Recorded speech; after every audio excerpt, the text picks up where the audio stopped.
низомиҳои Туркия шаби гузашта эълон карданд, ки назорати тамоми кишварро ба даст гирифтаанд. Аммо раиси ҷумҳури Туркия Раҷаб Таyyib Эрдоғон дар мусоҳиба бо телевизиони CNN гуфт, ки ӯ дар сари қудрат боқӣ мемонад ва қасди табаддулоти низомиро ба ҳам хоҳад зад.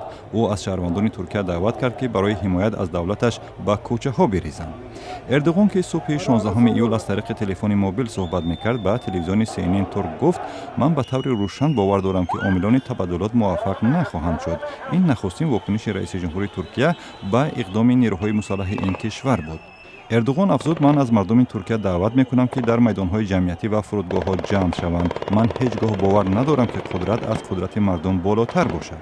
Эрдоғон ҳамчунин гуфт, ӯ дар мақоми президентӣ ва фармондеҳи артиши ситоди Туркия боқӣ мондааст. ӯ ваъда дод, ки омилони табаддулот нархи хеле баландро пардохт хоҳанд кард.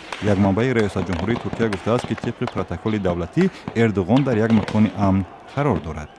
сарвазири Туркия Бинали Йилдирим дар Твиттер гуфт: нерӯҳои амнiyatӣ интиқоми ин табаддулотро мегиранд ва тамоми чораҳои лозимро анҷом хоҳанд дод, ҳатто агар ин бо қурбонӣ тамом шавад. Йилдирим бидуни эълони мушаххасот гуфт: муҳосираи бархе биноҳои муҳим сар шудааст. ӯ аз мардум даъват кард оромиро нигоҳ бидоранд ва гуфт: иқдомот зидди демократия таҳаммулпазир нест.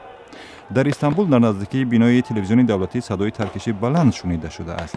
иддаои низомиҳо дар бораи таҳти назорат даровардани кишвар дар як баёния шаби 15 июл аз тариқи хабаргузории Доган ва шабакаҳои телевизионии Туркия нашр шуд. дар ин изҳорот гуфта мешавад, ки тамоми равобити хориҷии кунунии Туркия ҳифз мешавад ва ҳукми қонун дар авлавият гузошта мешавад. хабаргузории Анадолу, ки аз сӯи давлати Туркия идора мешавад, хабар дод, ки аъзои баландпояи фармондеҳии нерӯҳои низомии Туркия, аз ҷумла фармондеҳи ситоди низомӣ дар ситодҳои низомӣ дар Истанбул гаравгон гирифта шуданд.